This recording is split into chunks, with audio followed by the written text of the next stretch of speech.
નમસ્કાર ખેડૂત મિત્રો, સ્વાગત છે તમારું ખેડૂત પરિચય યુટ્યુબ ચેનલમાં। આજે તારીખ 14 માર્ચ 2024 ની આજની સવારની હવામાન અપડેટની અંદર માહિતી મેળવીએ તો આગામી દિવસ દરમિયાન ગુજરાતનું હવામાન કેવું જોવા મળશે, કેવા ફેરફારો થઈ શકે છે, સાથે જ આગામી દિવસ દરમિયાન પવનની દિશા અને ઝડપમાં થઈ શકે છે ફેરફાર, તેની અપડેટ મેળવીશું।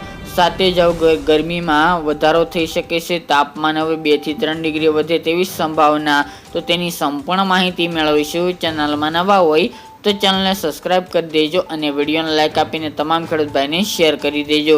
ખાસ કરીને અત્યારે એક વેસ્ટર્ન ડિસ્ટર્બન્સ આગળ પહોંચી ગઈ છે ઉત્તર ભારતના વિસ્તારમાંથી પસાર થઈને, તેની ગુજરાતની ઉપર નહીવત અસર જોવા મળી રહી હતી। તે ઉપરાંત આગામી દિવસમાં ફરીવાર એક વેસ્ટર્ન ડિસ્ટર્બન્સ આવવાનું છે, પરંતુ આ બંને સિસ્ટમને કારણે ગુજરાતના હવામાનમાં કોઈ પણ ફેરફાર નહીં થાય। આગામી દિવસ દરમિયાન ગુજરાતનું હવામાન સાવ સૂકું રહેવાની સંભાવના છે, કોઈ પણ માવઠું થાય તેવા સંજોગો જણાઈ રહ્યા નથી, પરંતુ અત્યારે શિયાળામાંથી ઉનાળાની શરૂઆત થઈ ચૂકી છે, જેના કારણે હવે પવનની દિશા અને ગતિમાં પણ ફેરફાર જોવા મળી રહ્યા છે। આગામી દિવસ દરમિયાન પવનની ઝડપમાં નોંધપાત્ર રીતે ફેરફાર જોવા મળે તેવી સંભાવના છે, સાથે જ હવે ધીરે ધીરે તાપમાન બપોરનું મહત્તમ 2 થી 3 ડિગ્રી ઉંચકાય તેવી સંભાવના છે।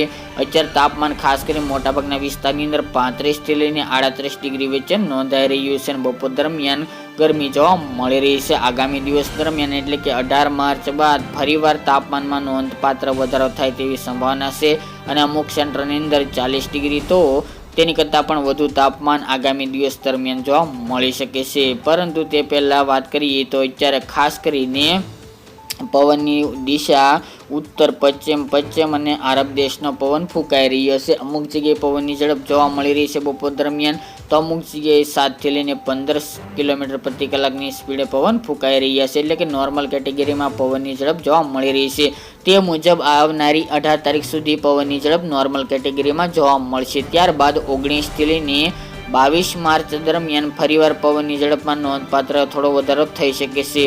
ત્યારબાદ ફરી પાછું પવનની ઝડપ નોર્મલ જોવા મળશે અને 25 માર્ચ બાદ ફરીવાર પવનની ઝડપમાં નોંધપાત્ર થોડો વધારો જોવા મળે અને 20 થી 25 કિલોમીટરની ઝડપે પવન ફૂંકાય અને અમુક જગ્યાએ ઝટકાના પવન જોવા મળે તેવી સંભાવના રહેલી છે। બાકી પવનની દિશા આવી જ રીતે અત્યારે જે ચાલી રહી છે આરબ દેશનો પવન, તે મુજબ પવનની ઝડપ જોવા મળે માર્ચ મહિના દરમિયાન તેવી સંભાવના રહેલી છે। જ્યારે તાપમાનની મિત્રો વાત કરવા જઈએ તો આપણે જણાવ્યા તે મુજબ કે હવે ગુજરાતની અંદર તાપમાનનો પારો ઉંચકાશે। મોટાભાગના વિસ્તારની અંદર 38 ડિગ્રી સેલ્સિયસ સુધી, અમદાવાદ જેવા, ભાવનગર અને દક્ષિણ ગુજરાતના વિસ્તારની અંદર તાપમાન નોંધાઈ રહ્યું છે, જેમાં આજે પણ ખાસ કરીને 35 થી લઈને 37 ડિગ્રી સેલ્સિયસ સુધી સૌરાષ્ટ્ર, મધ્ય અને દક્ષિણ ગુજરાતની અંદર સાથે વડોદરા, દાહોદ, ગુજરાત વિસ્તારની અંદર પણ તાપમાન નોંધાય તેવી શક્યતા રહેલી છે। રાત્રિનું લઘુત્તમ તાપમાન જે શિયાળા દરમિયાન નીચું હતું તેમાં ધીરે ધીરે વધારો થતો જોવા મળશે, તેમજ મોટાભાગના વિસ્તારની અંદર અત્યારે તાપમાન રાત્રિનું 20 થી લઈને 25-27 ડિગ્રી સેલ્સિયસ સુધી જોવા મળે તેવી સંભાવના છે। બપોર દરમિયાન તાપમાન આપણે જણાવ્યા તે મુજબ 18 તારીખ બાદથી 40 ડિગ્રીને પાર પહોંચે તેવી શક્યતા રહેલી છે। ખાસ કરીને 18 થી લઈને 25 માર્ચ દરમિયાન જેને તમામ ખેડૂત ભાઈ નોંધ લેવી તો ચોક્કસપણે માર્ચ મહિનાના એન્ડમાં એક ગરમીનો સારો રાઉન્ડ જોવા મળી શકે છે। ત્યારબાદ એપ્રિલ મહિનાની શરૂઆતથી જ ગુજરાતની અંદર ધગધગતી ગરમી જોવા મળે તેવું પણ અનુમાન રહેલું છે અને હીટવેવના રાઉન્ડ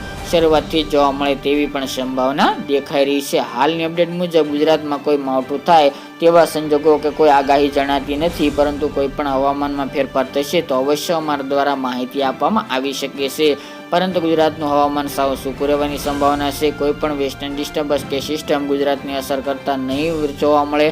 ફક્ત પવનની ઝડપ થોડી નોર્મલ તો થોડી વધારો થતી જોવા મળી શકે છે। બાકી તાપમાન રાત્રિનું તેમજ દિવસનું મહત્તમ તાપમાન ધીરે ધીરે ઉંચકાય તેવી સંભાવના રહેલી છે અને આગામી દિવસ દરમિયાન ધગધગતી ગરમી જોવા મળે તેવું અનુમાન છે। તો મિત્રો, આ અત્યારની વહેલી સવારની અપડેટ, ફરી એક નવા વિડીયો સાથે મળીશું। આજ માટે આટલું જ।